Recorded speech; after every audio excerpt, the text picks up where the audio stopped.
NCAA Season 100 Beach Volleyball Tournament nagtakop na. Samtang Iloilo School Sports Council's Meet 2025 nagtakop naman. Mga Ilonggo athletes handa na sa Wivraa Meet 2025. Si John Sala nakatuto.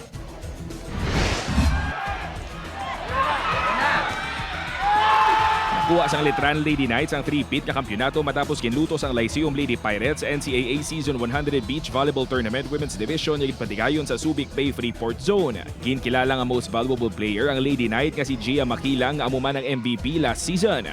Sa men's division naman nakuha sang EAC Generals ang kampyonato matapos nga nagpangibabaw batok sa Benilde Blazers.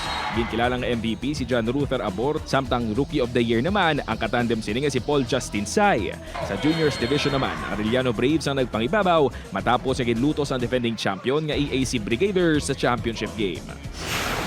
Nagtakop na mga hinampang sa Iloilo School Sports Council Meet 2025. Tagsa ka Congressional District, nagtinguha agad nga mapauli ang kampyonato. Kaangay isang Barotac Nuevo Elementary School nga nag-champion sa gihapon sa Football Boys Elementary level. We are very grateful because ginatag ni sang Ginoo ang time nga ni para nga i-defend nga amon nga championship.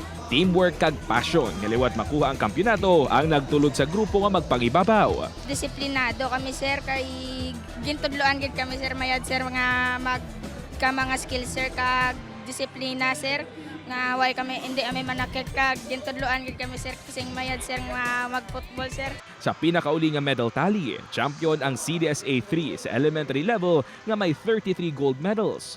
Sa secondary level, nagpanguna ang CDSA 2 nga may arasang 50 gold medals. Sa para games, champion ang CDSA 3. Upod kay Hans Tisierto, John Sala. 1 Western Visayas.